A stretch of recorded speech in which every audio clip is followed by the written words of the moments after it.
ஆக்சுவலாக இது வந்து நான் சேல்க்காக ப்ரிப்பேர் பண்ணலை. என்னுடைய பாப்பாக்கும் எங்கள் அம்மாக்காக தான் நான் இந்த பவுடரே ப்ரிப்பேர் பண்ணேன்.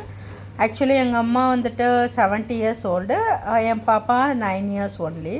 அவளுக்கு நான் 9 மந்த்ஸ்லேருந்து 3.5 இயர்ஸ் வரைக்கும் இந்த பவுடரை நான் ஃபீட் பண்ணியிருக்கேன்.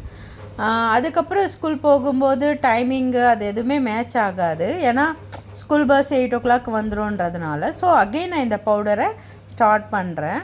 இதுக்கு ஆல்மோஸ்ட் ஒரு 26 இன்க்ரீடியன்ஸை நான் வந்துட்டு போட்டு தான் அந்த பவுடரே ஹெல்த் மிக்ஸே ப்ரிப்பேர் பண்ணுவேன். அந்த இன்க்ரீடியன்ஸ் எல்லாமே சிறுதானியங்கள் பேஸில் தான் இருக்கும். அந்த சிறுதானியங்களை என்ன பண்ணுவேன்னா, எதெல்லாம் முளைக்கட்டி நம்ம யூஸ் பண்ண முடியுமோ அந்த மாதிரி நான் பண்ணுவேன். ஏன்னா எல்லாமே ஸ்ப்ரவுட்ஸ், அதாவது வந்து முளைக்கட்டின தானியங்கள் தான் வந்து ப்ராப்பர் நியூட்ரிஷன்ஸை கொடுக்கும். அப்படின்றதுனால அதை நான் என்ன பண்ணுவேன்னா, எந்த தானியங்கள்லாம் முளைக்கட்ட முடியுமோ அந்த தானியங்களை ஆல்மோஸ்ட் 10 hours சோக் பண்ணிவிட்டு அதை வந்து நான் என்ன பண்ணுவேன்னா ப்ராப்பர் பேஸில் முளைக்கட்டுவேன். அதாவது வந்து ஒரு துணியில் நல்லா ஃபில்ட்ரு பண்ணி எடுத்து அந்த முளைக்கட்டுற ப்ராசஸ் இருக்கும் இல்லைங்களா, அது எல்லாத்தையுமே நான் ப்ராப்பராக பண்ணி முளைக்கட்டி வச்சுருவேன். அந்த தானியங்களை எந்த தானியங்கள் முளைக்கட்ட முடியுமோ அந்த தானியங்களை முளைக்கட்டி ப்ராப்பராக வச்சுட்டு அந்த முளைக்கட்டின தானியங்களை வந்து மறுநாள் வந்து நான் அதாவது 1 day or 2 days முளைக்கட்டின அப்புறமா அது எல்லாத்தையுமே ப்ராப்பராக வெயிலில் உலர்த்துவேன். ஏன்னா அந்த ஈரப்பதம் போகணும் அப்படின்றதுனால அதை வெயிலில் நல்லா உலர்த்தி நல்லா காய வச்சு அந்த ஈரப்பதம் போக அந்த தானியங்களை வந்து வெயிலில் காய வச்சு எடுத்து ப்ராப்பராக வச்சுருவேன்.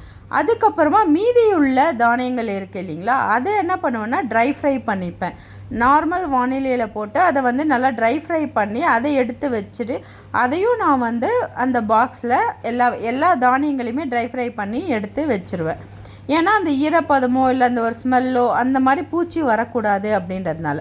இந்த தானியங்களை இப்போ நான் எல்லாத்தையும் ஒன்றா மிக்ஸ் பண்ணி வச்சுருக்கேன். இதை அரைக்கிறதுக்கு இப்போ எடுத்துகிட்டு போயிட்டோம். அரைச்ச தானியங்கள் தான் இப்போ நீங்கள் பார்க்குறீங்க. இது ஒரு பவுடர் பேஸில் வந்துருச்சு. இதை நம்ம இப்போ நம்ம வந்து இந்த அரைச்ச பவுடரை நம்ம காய வைக்கிறோம். ஏன் அப்படின்னா அந்த மில்லில் அரைச்சிட்டு வந்த பவுடர் ரொம்ப சூடாகவே இருக்கும் இல்லையா, அதை நம்ம காய வைக்கும்போது தான் அது கொஞ்சம் அந்த சூட்டுத்தன்மை போனால் தான் நம்மளுக்கு வந்துட்டு கெடாமல் நிறைய நாட்கள் வரும் அப்படின்றதுனால. இந்த பவுடர் ஹோம்மேட் பவுடரு ரொம்ப ஹெல்த்தியான ஒன் திங்கை நீங்கள் உங்கள் பேரண்ட்ஸ்க்கோ இல்லை உங்கள் பேபிக்கோ வயசான உங்கள் வீட்டில் இருக்கவங்களுக்கோ நீங்கள் கொடுக்கணும்னு நினச்சிங்கன்னா எனக்கு டைரெக்டாக மெசேஜ் பண்ணுங்கள். இல்லைனா இந்த ஸ்க்ரீனில் தெரிகிற நம்பருக்கு நீங்கள் கால் பண்ணி எப்படி பர்ச்சேஸ் பண்ணுறன்ற டீட்டெயில்ஸை நீங்கள் தெரிஞ்சுக்கலாம். ஓகேவா?